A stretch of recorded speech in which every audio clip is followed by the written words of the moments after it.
تنساق علي الأمور ذي؟ ما تنساق علي الأمور هذه، ولكن لأن المنبر يغيظ، ولأنه الطرح يغيظ، ولأنه الموضوع على أشده، حياك الله، استغل المنبر كيفما أردت، بعيدًا عن الإساءة والإسقاط والتقليل من الأشخاص، خذ راحتك، منبري منبرك.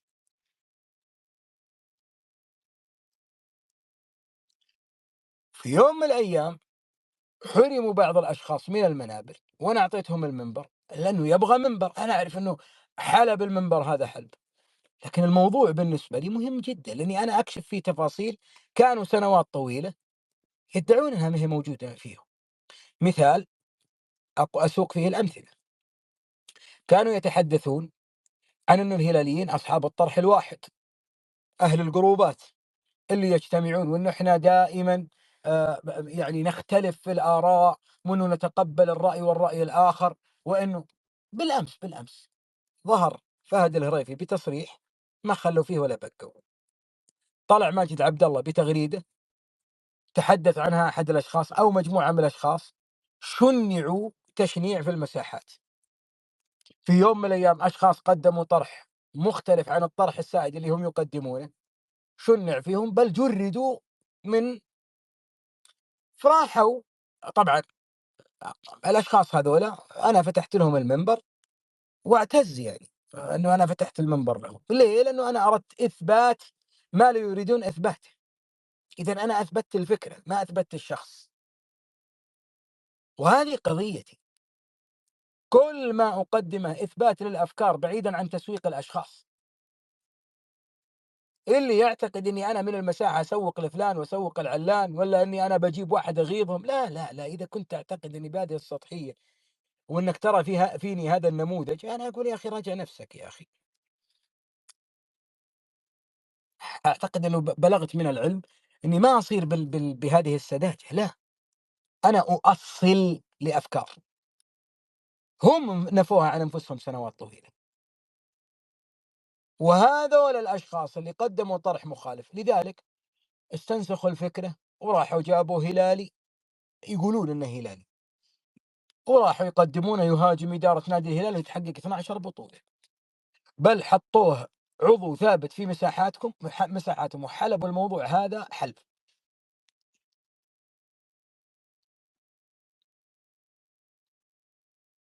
وكل ما صار موضوع مثل هذا الموضوع أعادوا نفس الكرة وطلعوا شخص جديد وشخص جديد وشخص جديد، استنساخ للأفكار، ويعتقدون إن الفكرة في إنه ما يقدمونه من الصراعات وذي، إنه إحنا شفتوا الهلاليين ذولا، طيب أنت الآن أثبتت إنه الهلاليين لا يتشابهون في الأفكار ومختلفين في الآراء، وإنه في صراعات في هذه الآراء، شكرًا لك. إذًا أنت سالفة الجروبات والسواليف اللي جلس إعلامك يرددها سنوات طويلة، أنت نفيتها بنفسك لما صدرت هذول، يعطيك العافية. أنا اللي سُقتك إلى أنه أنت تمُر في هذه المرحلة وتقدم النموذج الحقيقي عني بهذه الطريقة، أنت اللي وقعت في الفخ، أنا ما وقعت في فخ. ولذلك لما حلبت أنت المحور، حملة بسيطة بلّكنا فيها الشخص. أقسم بالله العلي العظيم ما كان المستهدف الشخص بقدر ما كنت مستهدف تأصيل الفكرة هذه في يوم من الأيام، وكنت أقول لن أناقشها إلا مع فطاحلة في نادي النصر، لكن للأسف إلى هذه اللحظة لم يمر علي أحد بهذا الlevel يعني. يعني إلى الآن وأنا لا زلت أستكشف، ما مر علي واحد يملك البُعد هذا. كلهم لهم الاحترام والتقدير كأشخاص وعلى العين والرأس، لكن أنا أتكلم عن بُعد في الفكرة هذه، إلى الآن ما لقيت الشخص اللي يعني أستطيع أن أحاوره في هذه الأفكار، مرة.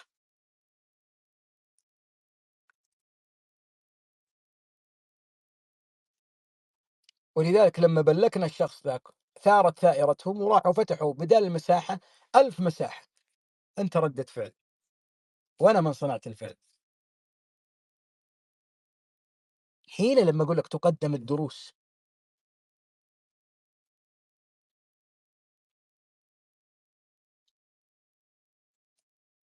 هذه حقيقة لازم تدركونها.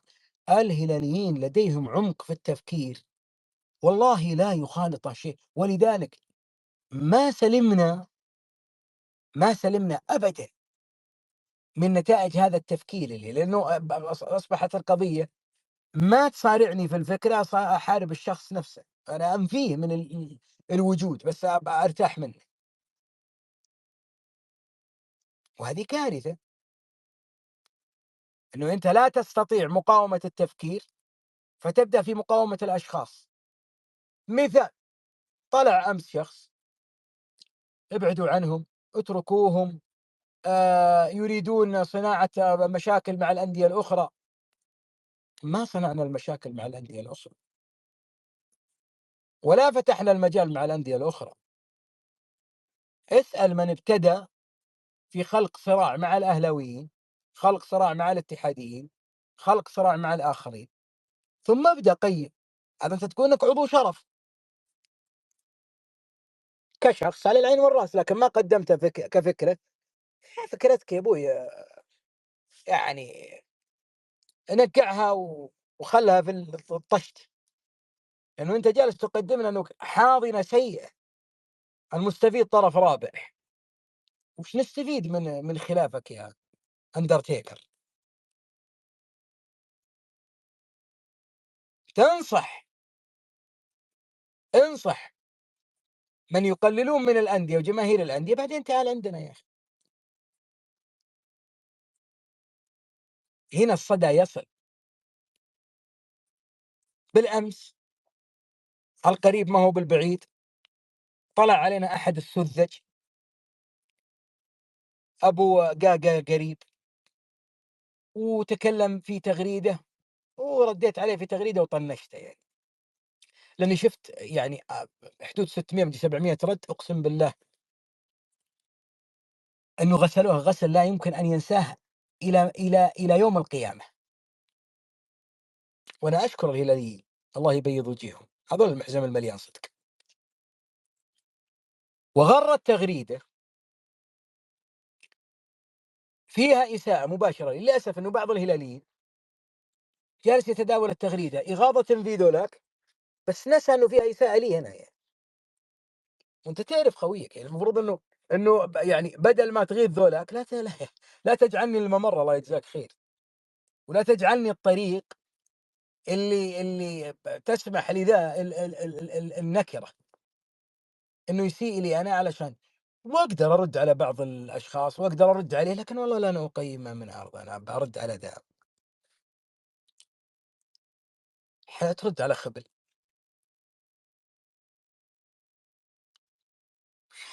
أحد يرد على واحد كل يوم تغريداته صورة حمار وصورة ما أدري ويقول لك أنا إعلامي؟ اسألوا أنفسكم السؤال هذا، ليش هذول ما يستدعون؟ ليش هذول ما حد قال لهم تعال يا أخي؟ احترم نفسك يا أخي، أنت قاعد تقدم نفسك إعلامي أنت والّا إيش وضعك؟ كم صورة حمار، الله يكرمكم ويكرم السامعين ويكرم الملائكة ويكرم المستمعين، كم صورة حمار غرّد فيها؟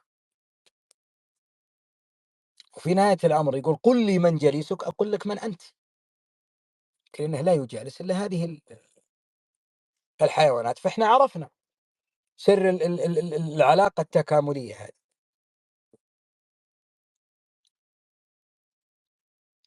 ما حد قال له وين أنت، بينما ممكن يقول فلان من الناس كلمة تصنف في باب التعصب الرياضي، وتصنف في مدري إيش، وتصنف، وانظروا تأجيج الجماهير وما تأجيج الجماهير. لا يا شيخ، لا يا شيخ،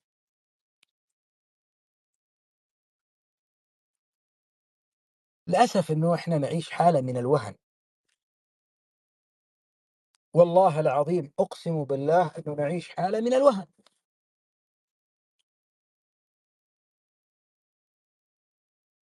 وأصبحت مفاصل الأمور يعني تُدار بطريقة مختلفة يعني، وأتكلم في المشهد الرياضي، أنا أتكلم في مشهد رياضي، يعني أصبحنا نوصم بما ليس فينا، والأشخاص هذولا أصحاب الفكر اللي لا يمثلنا في شيء، اللي لا يقدمون إلا الغث ولا يقدمون السمين، هذولا براء من الإساءة، من الإسقاط، من التفاهات، لا، لا، إحنا عُكست الصورة. أنا أشرح، والله إني أشرح على الظهر اللي حنا كنا نستند فيه في يوم من الأيام، يعني إحنا في يوم من الأيام كان لنا ظهور، نتكلم ظهور في القانون حتى يا أخي، في نطاق القانون، إحنا ما نبيها مزارق طيب وحب خشوب ومدري إيش لا، لا، هذه ما هي مقاييس توزن فيها الأمور، لأن إحنا تحت مظلة قانون وفي حكم دولة. ولكن ارجعوا إلى الحسابات النصراوية وشوفوا البايو يدار من تجدون إنه فيه شركات استشارة قانونية من النصراويين أنفسهم يديرون هذه الحسابات لحماية هذول الأشخاص، حقهم، أبسط حقوقهم. لكن عمركم شفتوا قانوني هلالي موجود في مساحة؟ عمركم شفتوا إعلامي، وأنا أتكلم إعلامي يشار له بالبنان، يتواجد في مساحة هلالية ولا شيء ولا أبدا؟ ما راح نطلب أحد إنه يتواجد ولا همنا تواجده من عدمه، هذه لا تعنيني بشيء. ولكن إحنا نقول لكم إنه هذه الكيمياء لها أهداف أبعد مما تتخيلون. ترى والله العظيم إننا نايمين في العسل، أقسم بالله. يعني أنا في فترة من الفترات، يعني أمس هذا إحنا جالسين مشغولين بسالفة ماجد، وماجد أحسن من سامي وسامي أحسن من ماجد، إيش السالفة دي؟ واحد معتزل في 98، إحنا في 2025، وسامي معتزل من 2006 مدري 5 مدري 2003 مدري. أنا إلى يومي هذا ونقعد كل يوم أحيي هذه القضية، وهم كل يوم يريدون إحياء هذه القضية، كل يوم، كل ما رأوك فكرت. مثال، بدأوا في موضوع سيميوني إنزاغي ولا يصلح لشخصية الهلال ولا يصلح، وبدأنا ننسف هذه الفكرة كل يوم، وللأسف إنه يتشاركون في الفكر، وكل يوم يجيبون لك واحد وهذا هلالي معترض على سيميوني. يا أخي خلّاه يعترض على سيميوني إنزاغي، من اللي قال لك إني ماني معترض؟ من اللي قال لك إني باحارب علشان أنا معترض على سيميوني إنزاغي؟ هو له فكرة وأنا لي فكرة، ويطرح فكرته بالطريقة اللي تناسبه، ويطرح فكرتي، بس لا يجعل الهلال بوابة يقول لك إنه الهلال هزيل، هش، ما هش، ما أدري إيش. وإحنا عارفين إيش الهدف من حالة التقليل هذه. إحنا نعرف إنه في محاولة تقليل من نادي الهلال بهذا الطرح اللي قاعد يطرح، هذا واقع. هم قاعدين يحاولون بكل ما أوتوا من قوة إنه يحاولون بكل الوسائل إنه يقللون من الهلال، يقللون من الهلال. لن تقلل من الهلال مهما كانت الظروف. أنت تشوف الهلال هش، أنا ما أراه هش. أنت تشوف الهلال هزيل، أنا ما أراه هزيل. أنت تشوف الهلال ما هو بقوي، أنا ما أراه إلا قوي جدًا، جدًا، جدًا، وسيستمر في القوة، وسيستمر في تصاعد الرتم حتى يصل إلى المستوى اللي حنا نبغاه.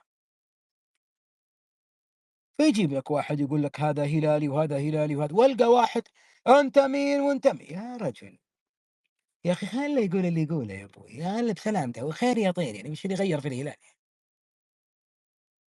ما نفع موضوع سيميوني إنزاغي، رجعونا في سالفة ماجد وسامي وماجد. يا أخي خلاص، يا أخي خلاص، ماجد أحسن لاعب في تاريخ الكرة البشرية، وماجد كان يطير واللعيبة كانوا يعني يحبون على الأرض، ومحمد نور أكثر لاعب في العالم يحضّن وما في مثله، وإذا حضن الكورة ما عاد فكها إلا في الباب. خلاص انتهينا. كل يوم يطلع لنا واحد لاعبنا أحسن من لاعبكم، يا ابن الحلال، لولا عندك لعيبة أحسن من لعيبتنا كان اسمك مخلد في صفحات التاريخ. يا رجل أنا بنامي أحقق بطولات، بنامي بمحمد نامي كنت أحقق بطولات. وين عايش أنت؟ أنا اللي بيني وبينك سجل موجود فيه 90 بطولة، عندك مثل السجل هذا تعال كلمني، ما عندك روح دور شغلك. لكن فيه قضايا تثار على الهلال هي الأولى بالنقاش، هي الأولى أن يستثمر النقاش فيها، ولا أتكلم عن جدليات تاريخية فزتوا علينا فزنا عليكم. يا أخوي ما في منافس في المملكة العربية السعودية حقق بطولة إلا من بوابة الهلال. هل لأن الهلال ضعيف؟ لا، لأنه الهلال هو الضلع الوحيد الموجود في النهائيات. ترى هذه ما هي مثلبة في الهلال، ما هي مثلبة، بالعكس كل نادي من الأندية يفتخر بأنه حقق بطولة قدام الهلال. ليه؟ لأنه لا يرى مقياس القوة في الكرة السعودية إلا الهلال بس. شكرا لك، الله يعطيك العافية. لا يضايقك أي واحد يطرح طرح عن الهلال، لا يضايقك. يا أخي إذا ما طرح عن الهلال تبغى يطرح عن من؟ إذا ما تكلم عن الهلال تبغى يتكلم عن من؟ يتكلم عن ناديه وش يقول؟ لابد من هذا التقليد. أنت أكثر مني في الدوري؟ لا. أنت أكثر مني في السوبر؟ لا. أنت أكثر مني في ولي العهد؟ لا. أنت أكثر مني في كأس الأمير فيصل؟ لا. أنت أكثر مني في كأس الملك؟ لا. أنت أكثر مني في آسيا؟ لا. أنت أكثر مني في البطولات العربية؟ لا. أنت ما أنت أكثر مني في أي شيء، وأنا ما ليش أثبت لك يعني؟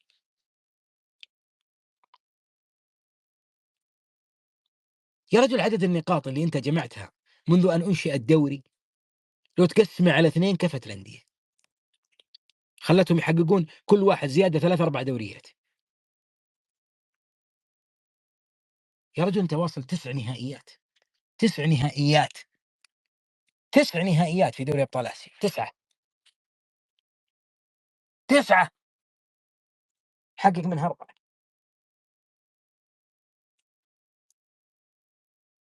أنت أكثر فريق في تاريخ الكرة السعودية سجل أهداف. أنت أكثر فريق حقق مرات فوز في كل البطولات عبر التاريخ. أنت أكثر فريق فوزًا في المباريات الإقصائية. أنت أكثر فريق فوزًا في النهائيات. أنت أكثر فريق جمعًا للنقاط في تاريخ الدوري. أنت أكثر فريق أنت أطول سلسلة فوز في تاريخ الكرة الأرضية. أنت صادق أنت، تبغاني بعد أقعد أثبت له إني أنا، يا رجل روح بس والله ما أثبت له لو يقعد 1000 سنة. أنا الهلال، الهلال هذه المكانة لا تتزعزع ولا تتضعضع ولا يمكن أبدًا إنه ييجي من يقلل منها مهما أتكلم فيها. فلذلك ارفعوا، ارفعوا من مستوى النقاش مع من يستحقه. اعرف من هو الشخص اللي تناقشه. إيش محسن دايمًا محسن، صادقين أنت، رد عليه، رد عليه، والله ما رد عليه لا يقعد 100 سنة، لا يقعد 1000 سنة ما أعطيه الفرصة. سبقك بها عكاشة، خلاص راحت عليك يا كابتن، دور غيرها. يبغى يسوي أنا فهد ما يا أخي فهد ماطر هو اللي أظهرته ذرعانة ما أظهر أحد. خلاص سوي زي فهد ماطر بشوف لك دبرة، بس ما راح تكون عن طريق الهلاليين لأنهم ما أعطوك وجه. ما حد من الهلاليين أعطاك وجه، أقسم بالله العظيم ما يعطيك وجه إلا واحد ما عنده سالفة.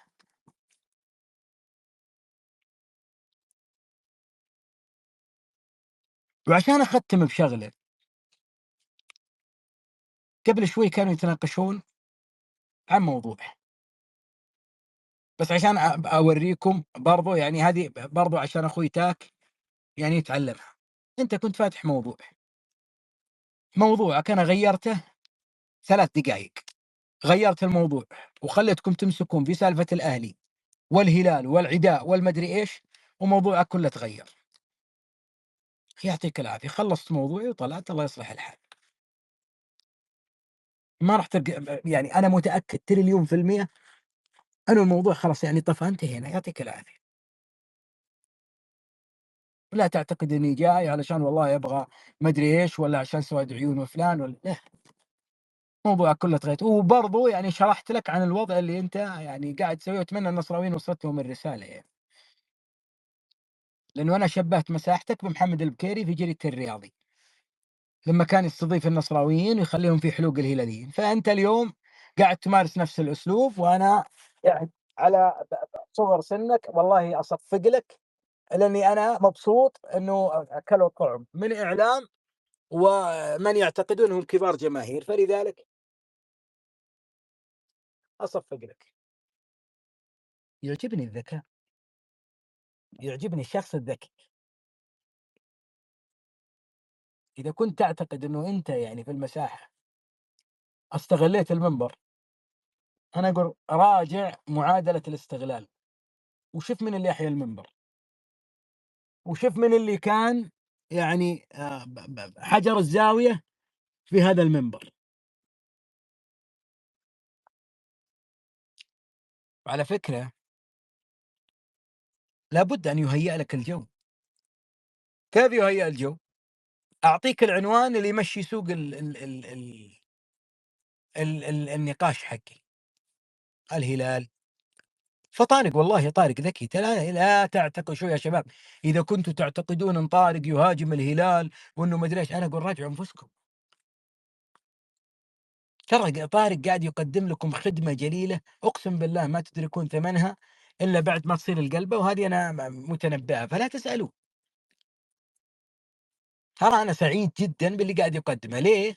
لأنه يثبت لي كل يوم بعد يوم إنه يعني الجماعة الله بالخير يعني. موضوع بسيط جدًا، الله بالخير.